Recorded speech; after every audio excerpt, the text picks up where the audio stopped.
Bom dia a você de todo o Brasil. Agora são 9 horas e 29 minutos pelo horário de Brasília. Estamos ao vivo de São Paulo, do estúdio da TV Canção Nova. Você acompanha imagens ao vivo da Vila Mariana, capital paulista.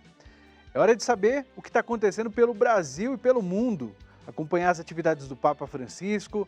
Vamos ver como a mensagem de Francisco está alcançando países em que a prática religiosa sofre restrições.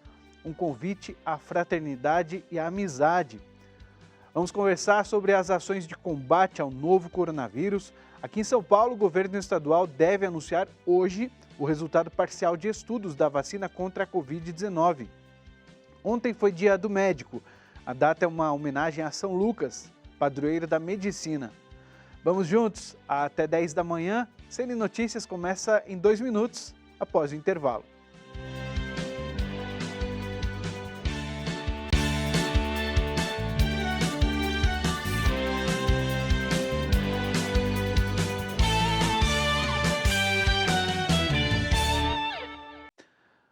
Bom, o governo de São Paulo deve anunciar hoje o resultado parcial de estudos da vacina Coronavac, desenvolvida pelo Instituto Butantan em parceria com a farmacêutica chinesa Sinovac. Nesta primeira etapa, os testes foram feitos com 9.000 voluntários brasileiros. O governo deve anunciar que os resultados mostram até agora que há segurança na vacina, reafirmando os resultados da pesquisa anterior, feita com 50.000 participantes chineses. Os dados de eficácia devem ser divulgados somente entre novembro e dezembro. Os testes com os 13.000 voluntários brasileiros não foram finalizados e, mesmo nesse grupo, nem todos tomaram as 2 doses ainda, o que deve ocorrer até o final do mês. Por isso, a análise de eficácia ainda não pode ser feita. E olha, enquanto a gente fica no aguardo de uma vacina, a vida está retomando, aí as restrições estão diminuindo, o pessoal está indo para o trabalho, o trânsito aumentando. Nos últimos 2 meses, São Paulo registrou a maior frota em circulação desde o início da quarentena. E os metrôs também, o transporte público está lotando.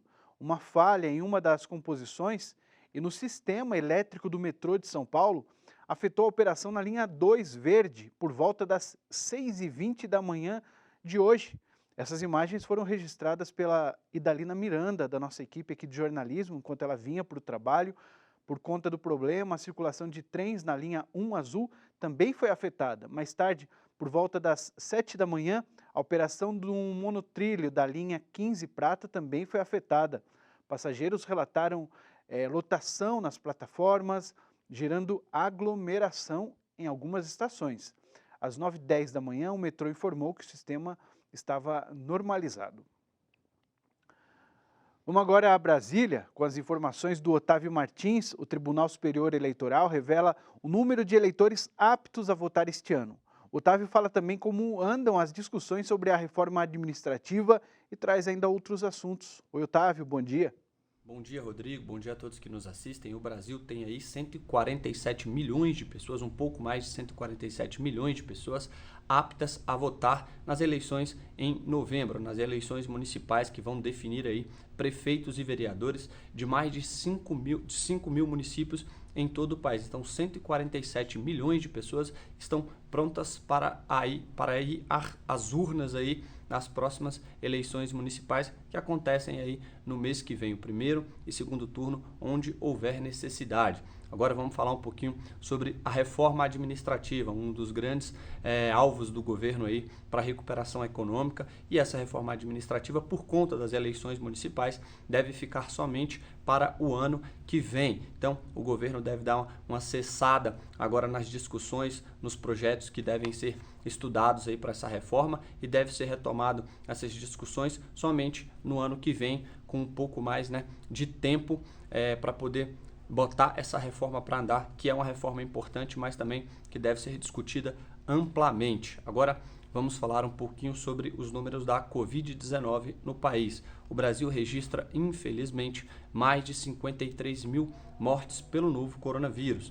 Os casos confirmados da doença já ultrapassam aí a casa dos 5 milhões e 200 mil casos confirmados do novo coronavírus. A boa notícia fica sempre por conta dos casos das pessoas que conseguiram se recuperar. Os casos vencidos aí da Covid-19, o Brasil segue em primeiro lugar no ranking mundial. Quando se trata de recuperados, temos 4 milhões, mais de 4 milhões, na verdade, quase 4 milhões e meio de pessoas que conseguiram vencer a Covid-19. E agora, uma última notícia, a CNBB fará uma live hoje para comentar, né, a nova encíclica do Papa Fratelli Tutti, que chega em português aqui no país. A live vai acontecer no canal da Edições CNBB, no YouTube e no Facebook, a partir das 15 horas. Então, a partir das 15 horas, quem quiser pode acompanhar essa live aí comentando sobre a nova encíclica do Papa, a Fratelli Tutti. Olha que legal, acompanhe então essa live aí no link que o Otávio indicou. É uma live com o Padre Patrick, Dom Joel, vale muito a pena. E a gente também lembra que a Caixa Econômica Federal começa a pagar hoje a segunda parcela de R$ 300 do auxílio emergencial dos beneficiários do Bolsa Família. O calendário desta parcela segue até 30 de outubro. Falando de notícias internacionais, no Chile o fim de semana foi de protestos. Igrejas foram invadidas e vandalizadas. Milhares de pessoas se reuniram no centro de Santiago para as manifestações que marcam um ano de protestos por igualdade. Os protestos acontecem há uma semana do processo eleitoral mais importante das últimas 3 décadas, o plebiscito de 25 de outubro, para definir o destino da Constituição vigente de 1980. No dia anterior, tanto o governo Sebastián Piñera como a maioria dos partidos políticos fizeram pedidos para se evitar a violência. Mas manifestantes e policiais acabaram entrando em confronto e veículos da polícia foram incendiados. Depois dos confrontos, atos de vandalismo. Manifestantes invadiram a igreja de São Francisco de Borja, em Santiago, que ficou desse jeito. A igreja da Assunção, nas proximidades da Praça Itália, foi completamente incendiada depois de ser atacada por encapuzados. A pequena igreja foi o segundo templo a ser atacado durante esse dia de protestos em Santiago. Quando a cúpula pegou fogo após o desabamento da estrutura, vários manifestantes comemoraram. Outro templo foi saqueado e queimado, mas os bombeiros conseguiram apagar as chamas antes que elas causassem maiores danos. Outras cidades do país também registraram manifestações com atos de violência. A seguir, as informações direto do Vaticano com a Lísia Costa. Vamos para o intervalo com imagens hoje de Farroupilha, no Rio Grande do Sul. Por lá, segunda-feira de sol, céu azul, mas não deve chover. A mínima prevista é de 14 e a máxima 28 graus.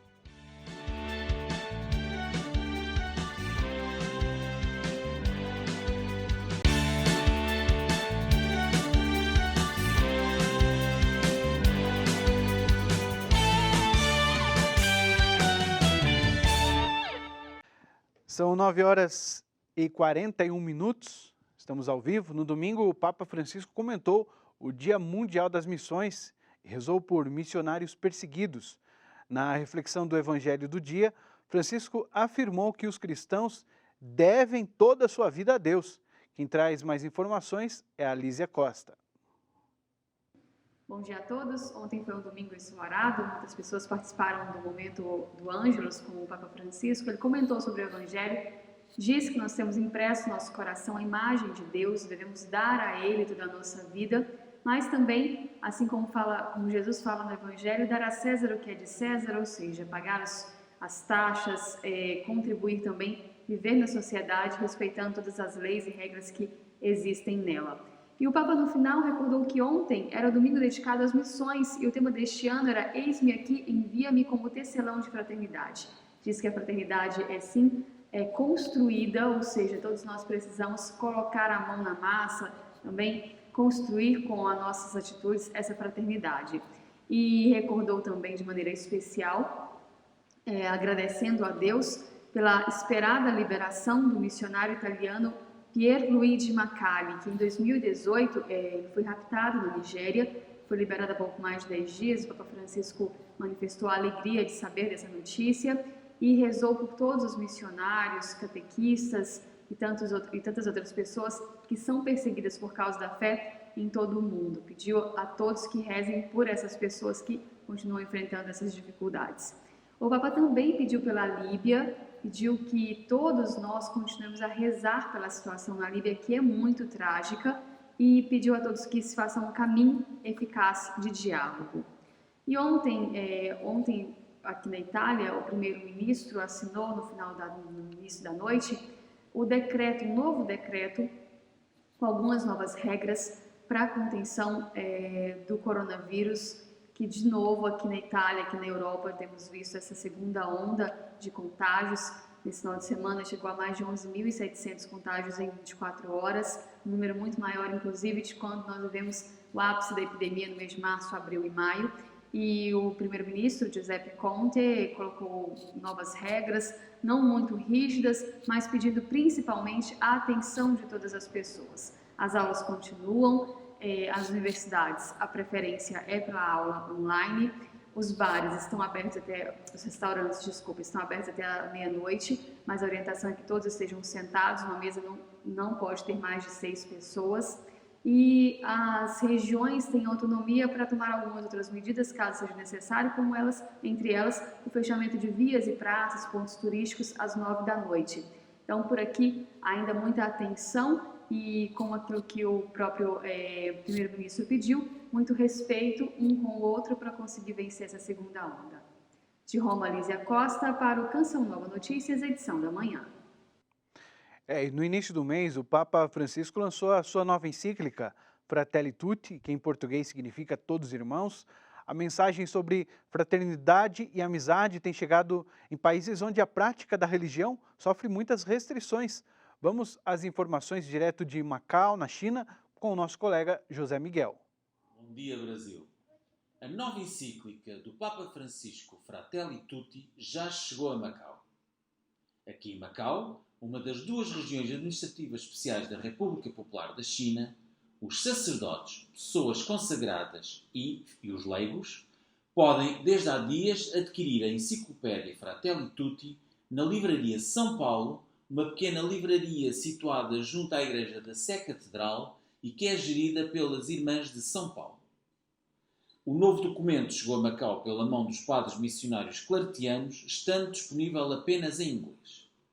Ao Clarim, o Semanário Católico de Macau, o padre Gigio Candanculati, responsável pelas publicações claretianas, explicou que a organização que lidera tem por tradição imprimir os documentos papais o mais depressa possível assim que são divulgados. Segundo o mesmo sacerdote, foram impressos cerca de 800 exemplares, sendo que a versão chinesa será impressa pela Conferência Episcopal.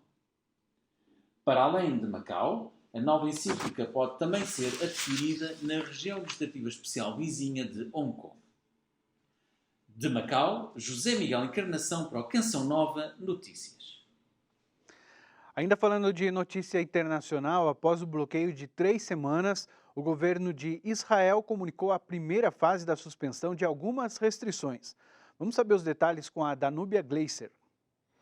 Entrou em vigor neste final de semana a primeira fase de medidas para amenizar o bloqueio nas ruas que ocorreu na tentativa de conter a propagação do coronavírus em Israel.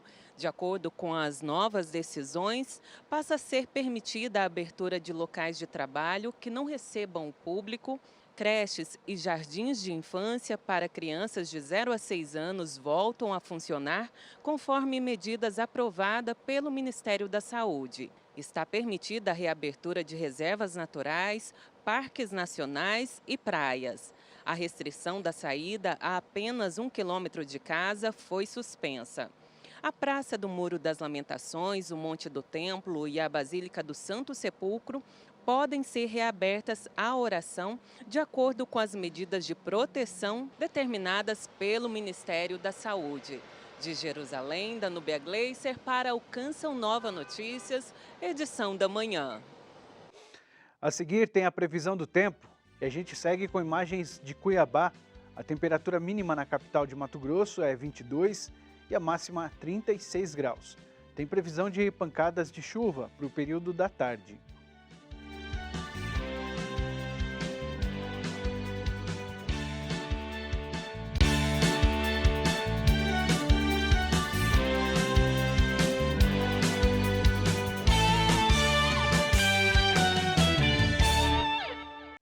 Canção Nova Notícias está de volta. Vamos conferir como fica o tempo nesta segunda-feira. Na região sul, vai ter chuva a qualquer hora em áreas do Paraná e de Santa Catarina. O sol aparece forte nos demais locais da região. Chove a qualquer hora também em Minas Gerais e em São Paulo. Tem chuva rápida no litoral do Espírito Santo. Nas demais áreas, chove à tarde. Para o centro-oeste, tem chuva frequente em áreas de Goiás, no Distrito Federal e Mato Grosso do Sul. Em parte do Mato Grosso, tem chuva a qualquer hora, intercaladas com sol. Nas demais áreas, pancadas de chuva à tarde. Na região norte, tempo firme em áreas do Pará e do Tocantins, incluindo Palmas. No Acre e Roraima, chove a qualquer hora, com períodos de abertura de sol.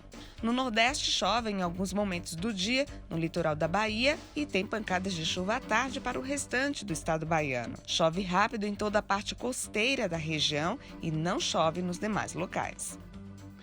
Domingo foi dia do médico. A data é escolhida em homenagem a São Lucas Evangelista. Ele também foi médico e se tornou padroeiro da medicina. Essa profissão tem ficado em evidência nesse tempo de pandemia, em que o trabalho desses profissionais tem sido essencial para o enfrentamento da Covid-19. A gente acompanha agora o comentário de um médico falando sobre essa profissão. A escolha da carreira médica é algo bem pessoal. Vários são os motivos que levam alguém a escolher a medicina.